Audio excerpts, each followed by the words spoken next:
are you? The question isn't, who am I? The question is, where am I? First Scream was so scary, and I just think it was a big part of pop culture.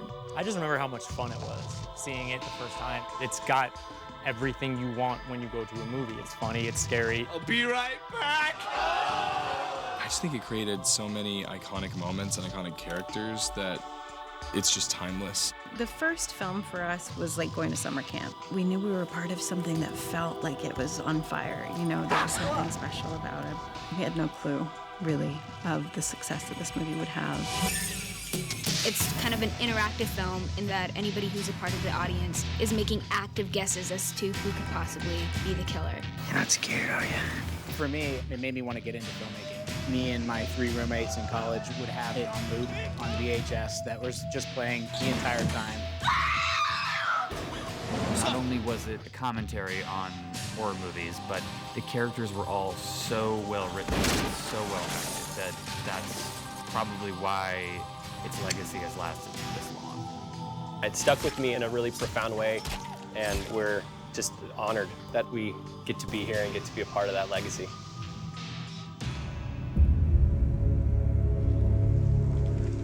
One of the things we discussed a ton before was how do we make it feel aesthetically like it's of the Scream world, and also make it feel like it's of now and like it's fresh and modern. While many characters do have connections to original Woodsboro natives, it's also a new generation. It's a new time. Now social media plays a bigger part, and technology has gotten more advanced. And the way that people communicate now through their phones, through social media, and the way that Hollywood is now interacting with fans in a new way made it feel very of the time. And at the same time, there are certain parts of Scream DNA that you just don't want to mess with. So let me get this straight. You're saying that you're the daughter of Billy Loomis and what, that one of us is the killer? I mean, it was always our aim to create an ensemble that felt like a group of real kids. The Woodsboro's, progressing, and it's multicultural, and you just kind of like, this is what America really looks like. They were very clear that this needs to look like a movie that was made in 2022. This needs to feel current when we're making it for fans of the movie, but we're also making it for people who've maybe never seen one of these movies before, but who go to the movies and are gonna see something that feels like the other movies they see in 2022. It's so incredible to have like the Latinx hero on the forefront of a major motion picture and about a franchise that has been going on, and like it's just great to see that we're progressing and we're just showing how strong and incredible these women are. Knowing how loved and respected this franchise is, coming in and inserting yourself in this world, it's very scary. Woodsboro, California was devastated last night when 2 young teenagers were found brutally murdered. I have so much respect for all 3 of the original actors, David, Courtney, Nev. So to be in their presence and to be able to witness firsthand them get into character makes this experience feel a lot more real. I know every day we come on a set, we're like, oh my God, guys, we're shooting a Scream movie. Nev and Courtney and David, I love that they feel like they're coming home and that it's a good energy and that we're doing right by their story. This young cast, they're just uber fans, which was so sweet. They're just so excited to be a part of the franchise, a part of these films, and so excited to meet David and Courtney and myself. And something about this generation, they're just really special. They've got it together, they're disciplined, they're committed, they have a love for the art, they have a love for these movies, and they're really just a sweet gang. They're all incredible. They're all great actors. They are so nice and so enthusiastic, and they're so excited. And it's just nice to see that kind of energy. No one's complaining about, oh, that sticky blood. They're just loving it, and they love every part of it. And they've seen all the Screams, and they have such respect for Wes, and obviously Matt and Tyler. So it's been great.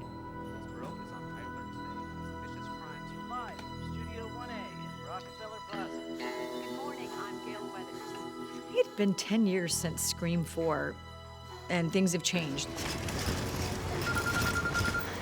Hello? Hey, Sid, it's me. Dewey? She's a mom now. So that's new, and it's nice to see that for Sydney, to see that she's sort of moved on in her life and come to a place where she feels comfortable and confident and can have love and all of those things without fear. So we start with that. And then, chaos ensues, as it goes with these films. How are things in the sheriff's business? They're fine. Dewey it's been a tough 10 years for Dewey. And you see him, and he's a lot more rugged than he was before. And, life has a way of sort of toughening you up, and he's really sort of had a hard road. In general, I usually draw my characters from aspects of my personality. Some are closer to you than others, and Dewey's very close to me. But he's also got this really childlike quality to him that, and he's really just a sweet person at heart. Gail, she's moved to New York. She works on a morning show. She's become more successful and more sophisticated, and she's no longer with Dewey. Riley. She gets a text that says there are killings that are happening in Woodsboro. Gail? And of course, for many reasons, I want to go back. Not just for the story, but I also want to make sure that Dewey's okay. Promise me you'll leave as soon as you can. I can't promise that. And the very first scene with Dewey and Gail, David and Courtney, had more or less the entire crew crying because they brought so much weight to it based on their personal life and like the fact that they met on the first Scream and they were dating by the second, married by the third, and then eventually divorced by the fourth. Like that weight that they brought to their characters is just palpable. When you work with people as lovely as this, it's like every moment is truly a memory. It reminds you of why you do it in the first place. It's to make great art, it's to entertain an audience, it's to pay tribute to the people that came before you and do right by them. But if you can have fun with the people you do it with along the way, then that's all the more meaningful, and that's ultimately the best way to get work done. I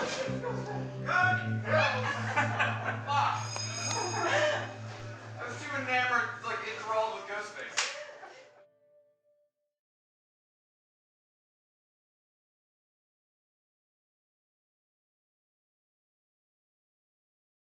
What's your favorite scary movie? Can you handle that?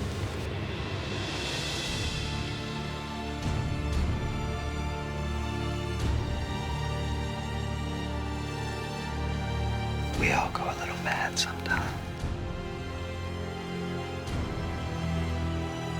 Hi, this is Gail Weathers with an exclusive eyewitness account of this amazing breaking story.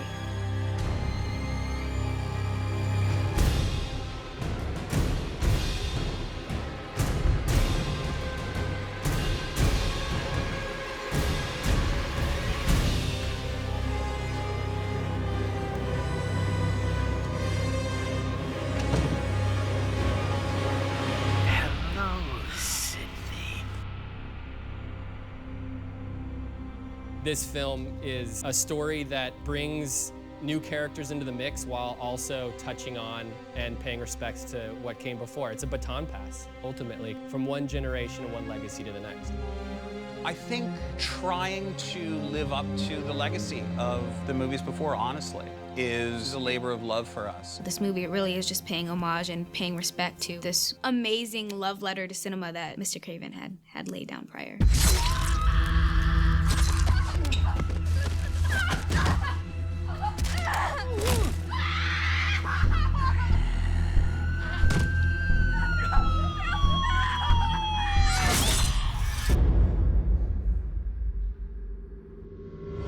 It's rare when you read scripts that, you start the first few pages and then you don't put it down. And that certainly was my experience with it, because it was quick and sharp and funny and scary and all of that good stuff. I just think it was a big part of pop culture. Kevin Williamson writes this script where he, poked fun at other horror films. It was just such a new take on horror films. It was so self-referential and meta, as they say nowadays. This is the moment when the supposedly dead killer comes back to life for one last scare. I don't even think they had that term back then. Hello, Samantha. It's incredible because I remember the process of them finding that mask. I remember different masks getting passed around on set in the first few days. To see it now be such an iconic image and to see it at Halloween. And it's always fun for me to answer the door when they're in that costume. There's just something about seeing Ghostface, like the real Ghostface on the set of an actual Scream movie that is just, I felt starstruck. I did my first scene, my first Ghostface attack, and that happens in the break room at the hospital. We're gonna shoot the first one, and he comes from behind the door. Like, I'm on the phone, he's behind me, he slams the door, and I just turn around and he's there with a knife, and I freaked out. It really is scary. You're like, this is acting, like we're doing this movie. But there is something very intimidating about the Ghostface mask and the robe and everything. It's strange. Ghostface doesn't feel like a person. It feels like this other being. It's always scared me in the movies, but maybe just being behind the scenes, it hasn't scared me yet. I don't know, maybe I shouldn't say that because I'll be scared now, but... Right, hon? Third act, bloodbath, check. Killer's reveal, check. Time for the big finale. Matt and Tyler and Chad, their vision for the movie was to, of course, honor Wes Craven and what Wes did with all of the movies that came before, but then to make it their own. People who love horror movies really love them, and they like the details that connect the past movies to our movie. So I think we have to pay attention to them. Each new character is tied to a legacy character, and there's so many things that if you go back to the first and the second and the third and the fourth movies, you'll see they'll all have moments of like, We try and poke fun, I think, at everything because I think it's that's sort of the fun of these movies. This is exactly the meta, self-aware dialogue that all the Scream movies have, and it's here full force with this. It's a really fun meta slasher whodunit. Can you name that movie? It's this one. I have that line in the movie. You wouldn't know that. Did you know that? Are you telling me that I'm caught in the middle of fan fucking fiction? Not just in the middle, Sam. You're the star. There's so many Easter eggs in this movie. It was important for me to have Tara in the opening bit in a light pink shirt. I just thought that it was a nice homage to Drew Barrymore, and Chad was scripted as a jock. And then I had the idea of making the W. Letterman jacket for him that was based off of Drew Barrymore's boyfriend dying in the first scene. It's the same jacket. Sonia as Liv, the jock's girlfriend. I wanted to give her the pleated plaid skirt to be in the end as a reference to Rose McGowan in the first movie. Wes Craven was a birder. There's a lot of birds in the art and whatnot. Kyle Gallner's tattoos, which you may see if you freeze frame. That's Nancy's address from Nightmare on Elm Street. This is a classic kind of hot rod bird, but it's Freddy Krueger. You know, you can kind of see the melted skin and the fedora. This is Ghostface's knife that goes through here. On my neck, I have WC for Wes Craven, and then the year he was born. Working with Matt and Tyler has been great. You know, they're big fans of the genre and they're big fans of Wes Craven. There's going to be a lot of cool nods to him, and they're going to bring their own, you know, their own style. We have one character that is burned. While we didn't want to be like in your face with it, we suggested like just part of the burned skin being done up like Freddy Krueger, since Wes Craven is the father of Scream. We wanted to pay as much homage to him as possible. It'll be fun to watch people watching it and then going back and watching the originals. There's a lot of places where they're gonna now go back and look and say, oh, now I get it. I had the idea, and Guy had the idea independently of me. I think I said, you know, the third act should take place in Stu's house, and Guy said, it's exactly what I was going to tell you. I mean, they built this house perfectly. I mean, it's down to the T. It's exactly the replica of the original. I will never forget during the shoot when the Legacy cast walked onto our big sort of Act 3 set for the first time. I got a little teary, to be honest, when I went on set, but it felt good. I couldn't believe when I walked on the soundstage and saw this house that we'd filmed in Santa Rosa, California. It looks incredible. Production designer's done such an amazing job of building the house to a T in a soundstage. It felt like walking back into the house. We're standing in front of Stu's original house that was from the original Scream, and then recreated in Scream 3. And we're bringing it back to life again here. It's all measured accurately, This is pretty spot-on identical match. Even these tiles are so iconic in the first film that that's one thing I really wanted to nail. So these are all ended up being just all individually hand painted to match the original kitchen.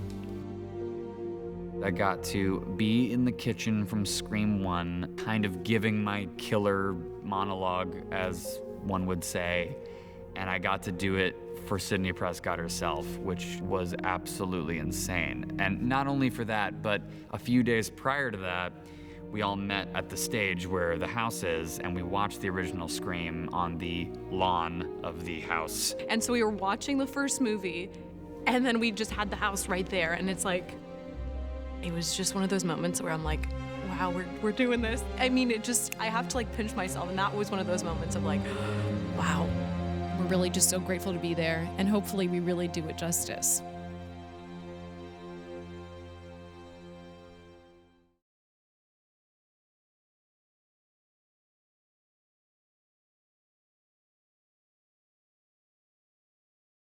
Hi, I'm Wes Craven, director of Scream.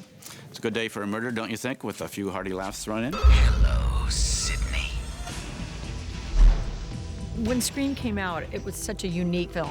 I'm not sure there's a movie that actually holds up quite as well. Oh, this is the greatest part. I was just blown away.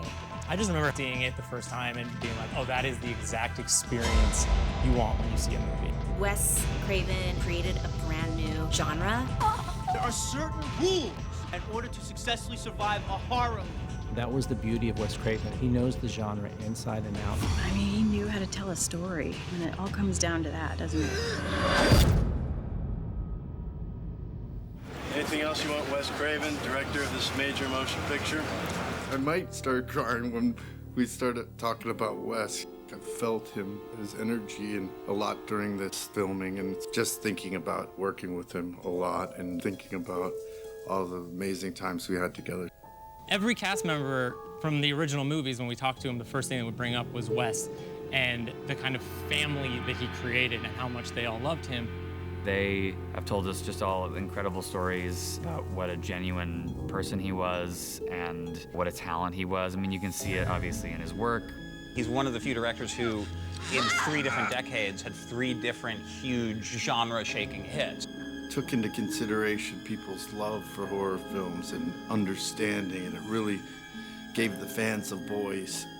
That's really what connected with people. It opened my eyes to just the power of what you can do with tone and humor and horror and the mix of those things and character, but also how vast the galaxy of the genre was. He was great at balancing the humor and the horror, but there was something about the way he would film. You were scared before you were scared.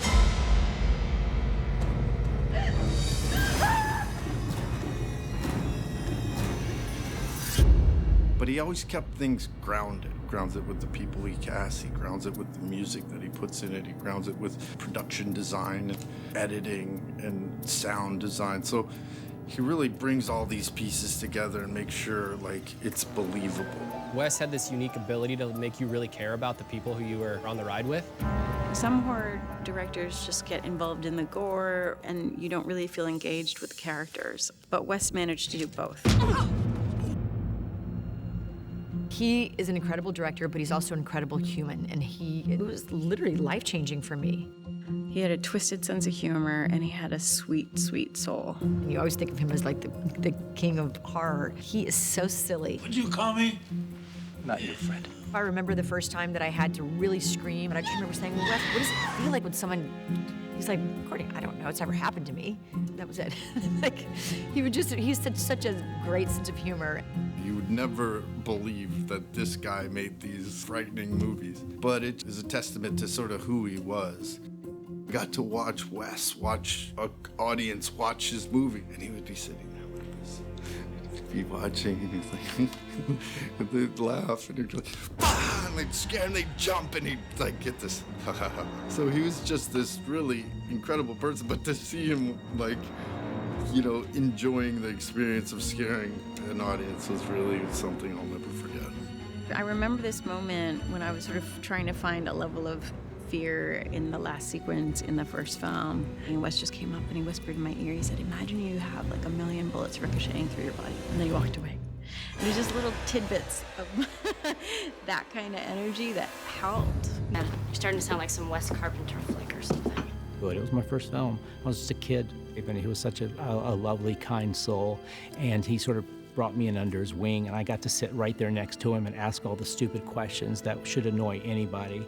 And I'm sure I annoyed him, but he's so calm and gracious and kind, and he'll always answer. He meant so much to me. He was my mentor. He taught me so much. He was my entree into this business, and he stayed that hero in my eyes for the rest of his life. He's just one of the most creative, talented people in horror, period. And that is not lost on us. I was really impressed by Matt and Tyler with their love for horror films and how much Wes had an impression on them, how much they wanted to honor him with the making of this film. I had been apprehensive about doing another one without Wes, but Matt and Tyler sent me a really beautiful letter expressing how they became directors and were making this movie because of these films, and that they were huge fans of Wes, and that they really wanted to honor him and honor his voice, and that meant the world to me. I think we all owe a lot of what we're doing leading up to Scream to him. And then to be able to step into the Scream universe, it's just, it's mind-boggling. I'm just still in shock every day. We literally look at each other and go, we can't believe we're making a Scream movie right now. Wes Craven's shoes are big shoes to fill. I think that they are the perfect people to take over Scream, and I think he would be really proud of what they're doing. I think Tyler and Matt are bringing a new perspective to the franchise while still honoring the past. There have been a number of times where we're like, hey, what should we do with like this moment or this sequence? And to have his work as a roadmap, you just go, well, what did Wes do? Right. And then you look at it and you go, oh, right, he did it perfect. Let's just do a version of that because it's Anything we got right in this movie is because of we owe to Wes. Yeah. Come on, it's just a movie. No, it's not. To some people, the original is their favorite thing in the world. One of the really unique experiences of getting to be a part of this is to also be in the process with people who were affected by working with him on a very personal level, and to just see the amount of heart and the amount of care and the amount of compassion that he took for all of his work, but also the way that he touched through his work countless people. Everybody that was involved in this project, they're involved because of how his movies changed them. We talked a lot about Wes Craven and how to honor him in the movie, and the idea we came up with was having a character named after him, killing that character, and then having the third act actually be a wake for the character Wes. We felt that nothing is more meta in Scream than naming a character after Wes Craven, killing him, and then having a murder party under his name as a result. This is such a beautiful tribute to Wes. The entire project, the entire story is 100% dedicated to Wes Craven, and I think Wes would be extremely proud of this film, and I think he would definitely approve of it, and maybe somewhere he'll be out there watching. I like that ending. So lock the door, bolt the windows, turn out those lights, sit back and enjoy the frights, and I'll see you after closing credits.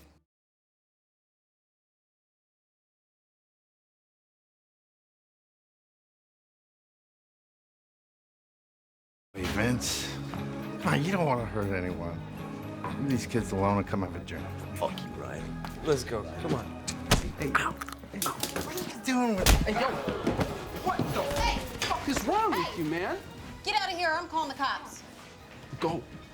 I'll see you soon, sweetheart. Fuck you, man. You kids too. Let's go. Fuck you, Riley. Ah, Vince. I'm sorry, Dewey. I'm all right.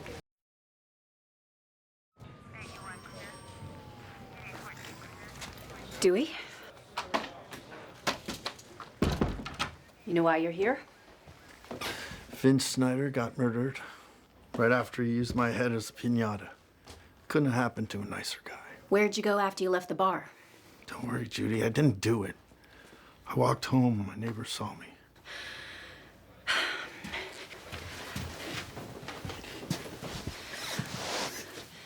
The person who tried to kill Tara Carpenter last night was wearing a ghost face mask. I heard. And now this. No one has more experience with ghost face killings than you. I can think of a couple people.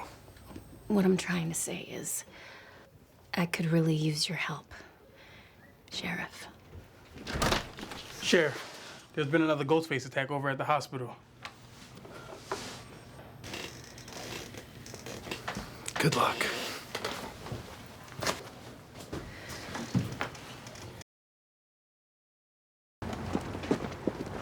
Mindy! What are you doing here? What are you doing here? I saw the sirens and I followed them. So did I. I thought you said the killer didn't care about the sequels. I guess I was wrong.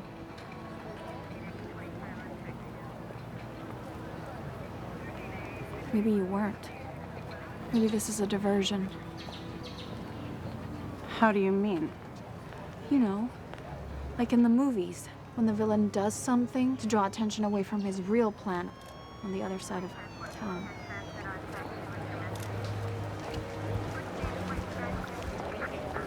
Hey! Who's at the hospital? Who's watching my sister? Just heard about the sheriff. They needed me here. Where are you going? My sister's in trouble! California, where Judy Hicks had just been brutally murdered.